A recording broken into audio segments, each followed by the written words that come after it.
Welcome back to AP US History. This is a concluding part to Chapter 25 on World War II. We were talking about the Allies and their many defeats in the early going in the war. And in 1942, it looked bleak on all fronts. Uh, Defeat after defeat after defeat. It looked like the Germans, the Italians, and the Japanese would prevail.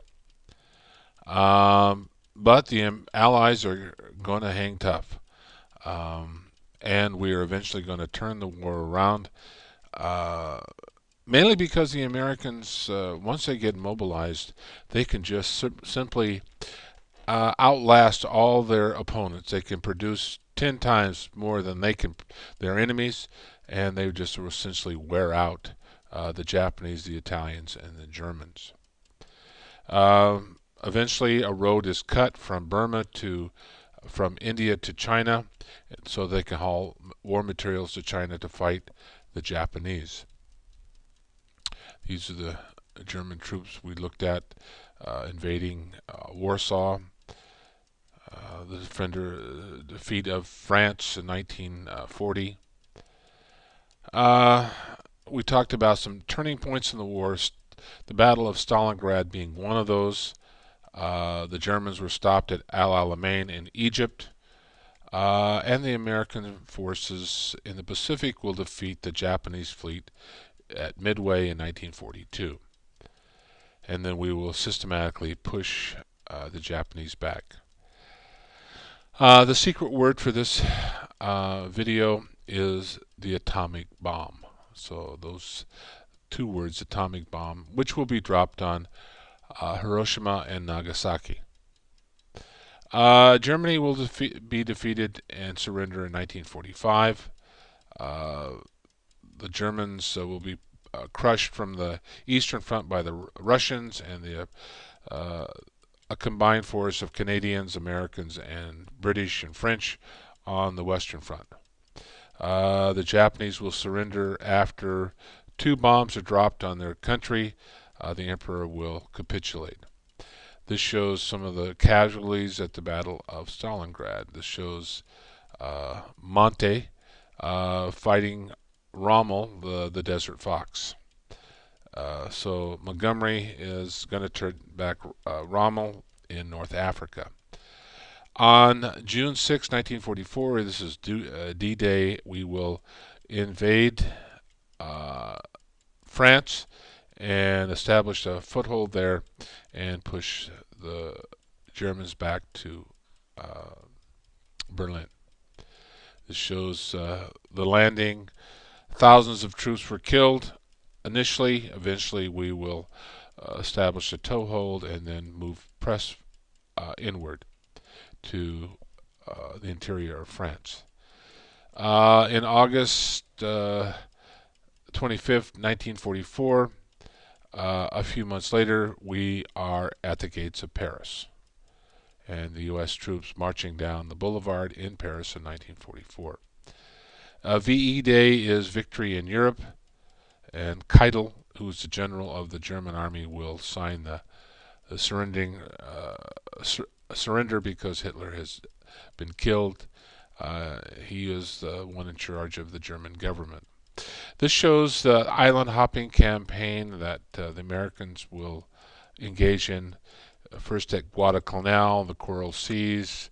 We will go to Tinian. Eventually, we'll make our way to the Philippines, Okinawa, Guam, Iwo Jima.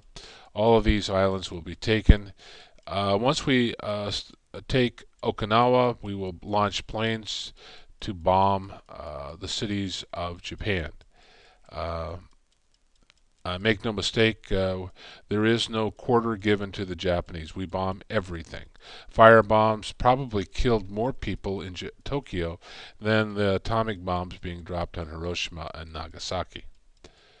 MacArthur does return. Remember, he was kicked out of the Philippines in 1941, or 42 actually. Suribachi planting the flag there at Iwo Jima, famous photo. The atomic bomb, U.S. successfully tests the first bomb in New Mexico, and then they will transport the bombs. They have two at the time. Of course, the Japanese aren't aware that we have more, but they suspect that we do. Uh, there is going to be some conferences during the war to figure out how the world is going to be sorted out. The Potsdam Conference is a conference that was held between Truman, Stalin, and Attlee. This is going to be in Germany after they've capitulated, and it spells out how they're going to defeat the Japanese. And we're going to call for an unconditional surrender. They'll have to give up their emperor. Japan refused to remove the removal of the emperor because they revere him as a god, and they will carry on.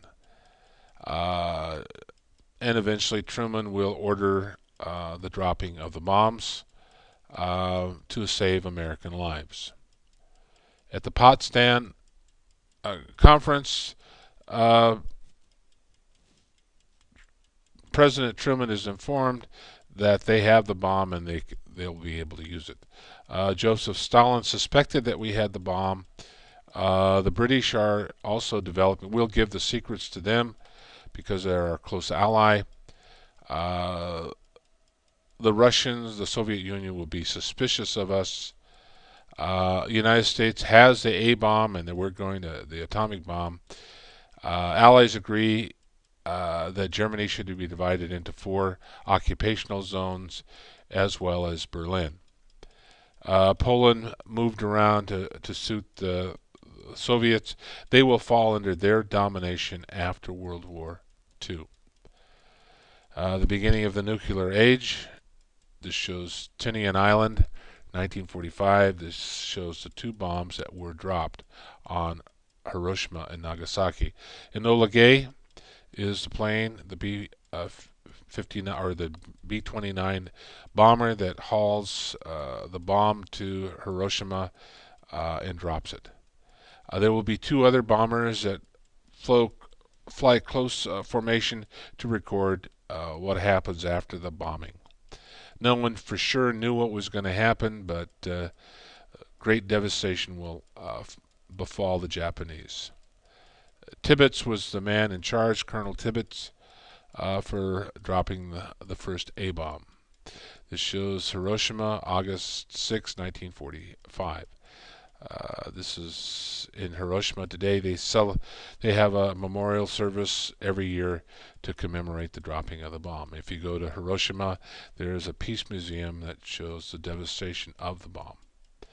70,000 people killed immediately. 48,000 buildings destroyed. Hundreds of thousands will die later of radiation poison. Some came back into the city too soon, ingested the radioactive material, and died of cancer and radiation poisons.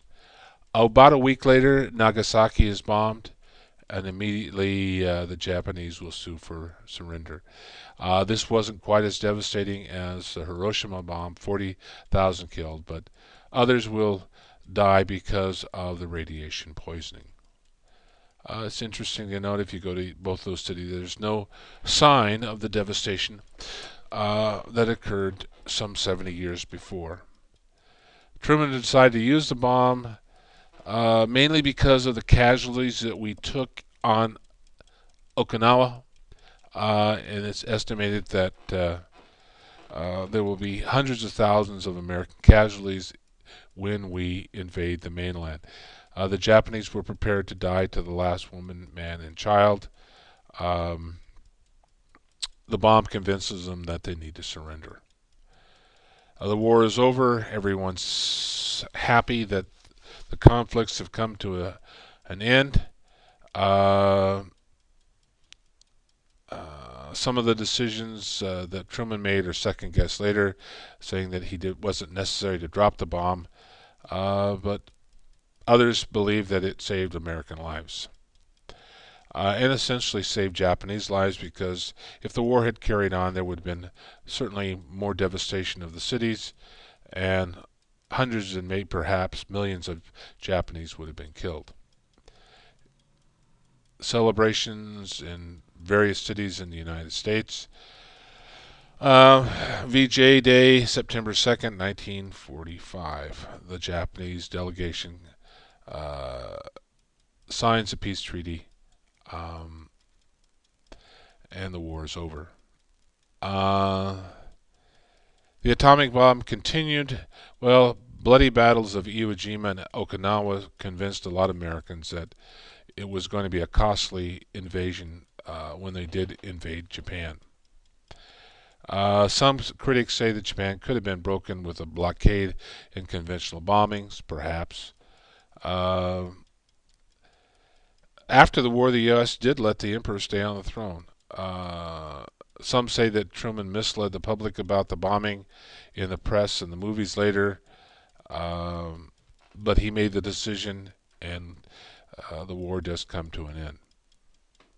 Some say the second bomb was too soon. It didn't give the Japanese time to digest what had happened in the first bomb.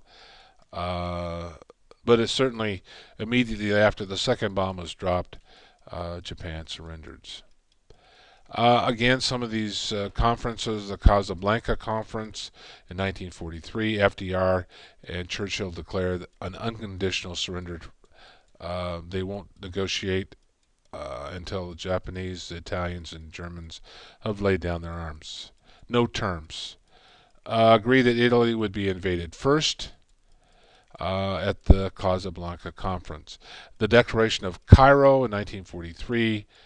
This is where Chiang Kai-shek, who is the leader of the Chinese, will meet with FDR, and both will agree that they will seek an unconditional surrender of Japan. And all the territories occupied Japan was to be returned. Korea would be free and independent during this agreement. Tehran Conference. This is the first time that FDR, Churchill, and Stalin will meet, and they agree that they need to start a second front in Europe to take some pressure off the Russians in the east. Stalin affirmed commitment to enter war against Japan 6 months after the defeat of the Germans and Italians, or Germans at that time. Stalin insisted Soviet control the Eastern Europe and a divided Germany, and we will go along with that. Churchill wanted a free government and strong Germany to preserve a balance of power, but that's not going to happen for a while. FDR acted as a mediator, and he also is pushing for the UN, which Stalin will agree to.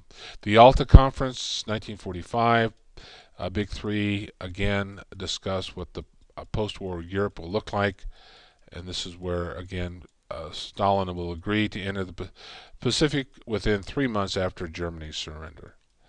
Call for the World Organization to meet in San Francisco in April 1945, and this will be the start of the UN. Germany will be divided into 4 zones controlled by the U.S., Soviet Union, Britain, and France. So this Yalta Conference lays the foundation for post-World War II. The Potsdam Conference we talked about before, and again, this is primarily focused at Japan. In terms of the war, there were certainly massive casualties, destruction of cities. Europe is in ruins. 30 million people have lost their homes. We find out about the Holocaust, 6 million Jews being killed in the camps, and a communist governments established in Eastern Europe under Soviet control. The U.S. will again emerge from the war as the strongest nation, military and economically, in the world.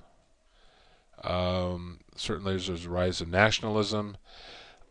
Shortly after the war, the U.S. and the Soviet Union will emerge as the 2 superpowers, and by the end of World War II, there will be a conflict between these 2 powers, which will lead us into the Cold War. And we'll stop right there, and we'll pick the